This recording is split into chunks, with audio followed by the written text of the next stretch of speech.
Yo, what a div, y'all. Let's get right into it. So, today it's finally time to talk about some melee. Right? I've been waiting to talk about this one because I finally have the words to describe what I feel about melee, because it's not melee's bad. Melee is not bad, y'all. Let me just start there. Melee isn't bad. Melee range is bad. And that sounds a little weird, and it sounds like obvious maybe if you're thinking about it for half a second here. But I have to make it very clear that it's not melee skills that are suffering.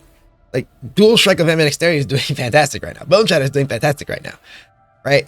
Or you have skills like Lightning Strike has done well, Frost Blaze has done well, Cyclone has done well, Lacerate has been relevant before. And if I keep going down the list of skills, you're going to find there's a lot more skills in this list that are actually numerically solid, but are limited in their reach. And it's because melee range is bad. This problem is not exclusive to just melee skills, but we're going to get into that a little bit later. The important thing to understand here is that melee range is bad. You simply have to interact with the game in a different way, a way that the game does not feel like it's fundamentally designed around at all. But before I get into all of that, if you like this type of videos, like the video and lets me know I need to make more of these, and subscribe to the channel if you want to see more of what I do here. Now, let's get into it. So, melee range is what we're really talking about. Having to interact with the game is bad. And it's not because, I dislike interacting with the game, but we all know that a part of why people are looking forward to PoE 2 is that it gives GGG a chance to fundamentally redesign the combat of the game, because right now, the best way to play the game in a lot of cases is to massively reduce the number of enemies you actually have to interact with, because defensively it is really hard to interact with all of them at once. Like, that's just straight up the state of the game right now. And so this really poses a problem for skills that don't have that absurd clear. When you look at skills like Lightning Strike, especially Lightning Strike, actually, Lightning Strike might have just been a fucking bow build in its heyday. You know what I mean? Like, it had like 8 projectiles. You could spawn those projectiles from anywhere. And then it was allowed to scale as a melee skill when it came to bossing damage. And you're going to find that that's one of the most broken things you can do. Melee skills have fantastic single target damage. Fantastic single target damage at the cost of a little bit of quality of life in some ways, but the actual damage output it provides is ridiculous. It just needs to be in situations where the combat is reasonable and favorable to it. And melee combat in boss rooms is fine. But range combat and mapping is even better. And so combining the two of them together to not have to do any of the interacting is what makes them so strong. It's the same reason that Frost Blaze was a very popular melee skill. It's why people always fiend for Cyclone. Like, not only does hitting while you move feel good with Cyclone, but 3.7 and 310 Cyclone was screen wide or larger, which means that you're not only moving while you're spinning, but you're also massively reducing the amount of enemies you actually have to interact with. You're also stun immune in both of those instances. Well, it was just a beautiful time to be a Cyclone player, right? Or you look forward, Earth Shatter, Ground Slam, Impaler. Those were builds with good AoE to supplement their need to be closer to bosses. But they still had enough AoE to clear very nicely. And very efficiently, right? They actually just straight up deleted packs quickly so that they didn't have to interact with them very much. Again, this idea of interacting keeps coming back up. Then you go forward, Spectral Helix. I'm naming Helix because it's not actually a melee skill, but it's because I want to bring up this point now before I hit it back up later again, which is that a non-melee skill can be more melee than actual melee skills, because we're talking about the range at which the skill works in. Spectral Helix as a skill only functioned in melee range. So that therefore makes me qualify it for this conversation of skills that suffer currently because of their need for melee range. Because back then, what made it so worthwhile for people playing competitively was that its damage was insane. But you'll notice when you think about that skill, or you think about like Earth Shatter, it doesn't necessarily reach massive popularity with the game because it only really scales up to a certain point in terms of what it has to interact with. At some point, the interactions just become too brutal for most people to want to deal with when they could just put on a bow, put on some minions, and absolutely obliterate the screen that way. But then you also have other options, right? Right now, Bone Shatter is a really popular melee skill, and it's getting a lot closer to what I say, like, ideal melee probably should be. It's just melee enough to make you think it's a melee skill, but that skill has AoE explosions built into it. It's got better melee splash built into the skill. It's reducing the amount of things that you have to actually interact with. So let's talk about this interaction piece. I've mentioned it a lot, and we need to talk about why this is so bad. You know, you enter your screen, you enter a zone, right? You can see all to the edge of your screen, and at the edge of your screen is a bunch of ranged enemies. Here's the thing, if you can't hit that far route, they can hit you and you can't hit them. In fighting games, we all know this is bad. In PoE, we all know this is even worse. Like, they can do whatever from over there, and a lot of like magic and rare mods can straight up just kill you from over there, right? So now you have to close the gap to interact with them. And the problem is that you want that to be the other way around. You want the enemy to have to close the gap relative to your ability to reach them. That's how you reduce the amount of things that you have to interact with. And it's why when you think about like ranged builds and their ability to get away with being a glass cannon, this is a part of it. You ever think about why miners that people post on, you know, I've been posting about for years and years are all glass cannons, even though you can make tankier builds on the same ascendancies? It's because mines have a play style that allow them to skip out on this, right?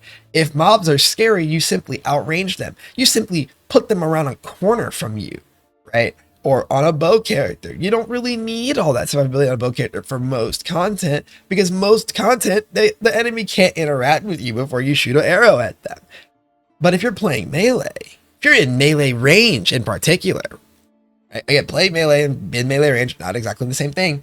When you're in melee range, you have to actually interact with that, what that monster does. If they auto attack you, you have to get auto attacked. If they've got a damage aura around them, you've got to take damage from that damage aura. Oh, you want to kill this monster, but a couple mobs nearby just died and now there's a bunch of bearers around it? Guess you got to wait for the bearers to go away. You can't actually kill them right now. Oh, you want to fight this lightning totems rare? I'm very specifically calling out lightning totems rares because this is such a problem. Oh, you want to fight this lightning totems rare, but you forgot to bait away its totems first, so it's just standing in amongst its 4 totems. Damn, I guess you're not getting that shit done either, right? That is the problem. In melee range, your defensive requirements are substantial. You have to be able to deal with so many more threats than you would be able to deal with otherwise if you were just at range. And it's why ranged characters like to sacrifice defenses for offenses, really bumping up their ability to complete content. Now, here's the thing though. Melee, like, was centering back on melee skills for a second, right? Generally speaking, a lot of the skills that suffer from this range problem actually also fit in this category, but we're going to talk about melee skills in particular first, which is that melee skills actually tend to scale really fucking well. Melee weapons are just statistically kind of insane as it pertains to base damage stats. It's one of the main reasons that people wanted bows to finally get some sort of adjustment to its base damage, was because it was very noticeable that it's a two-handed weapon. It was just way outclassed in terms of what a axe or a maul could put out, you know, two-handed obviously in those spaces. Or, you know, dual wielding back in the day used to be so insane before they nerfed it down, because the power level of simply crafting double foils was really high, or foil plus savior, foil plus paradoxica, right? The level of weapon that you can create and the way that they scale is so strong that, you know, melee doesn't need turbo broken supports in a lot of cases. And if it gets access to turbo broken supports, such as old impale support or trinity support, etc., then it becomes even more ridiculously difficult to deal with. And so that's really what lines it all together. But if you go down the line on melee skills, they are really strong in damage, right? I mean, we're seeing it right now with, say, Dual Strike of Ambidexterity.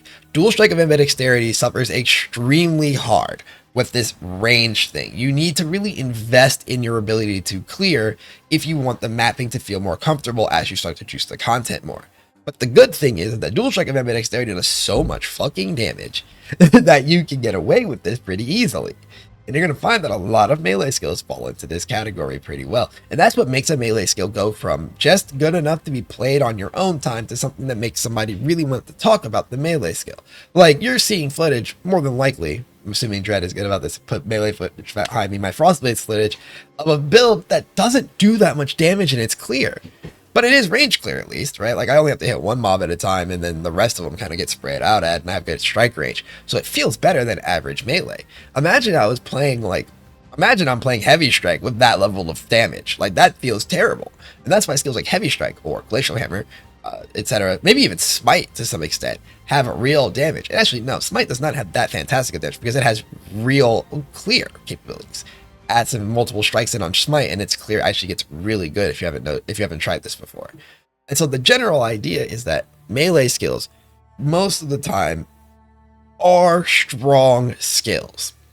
I want to really emphasize this. Melee skills are strong skills. And I think this is the problem that GDG faces when they hear the clamor of melee bad. And it's actually kind of why I'm making this video, because I want to inform all of us on how we give GDG melee feedback.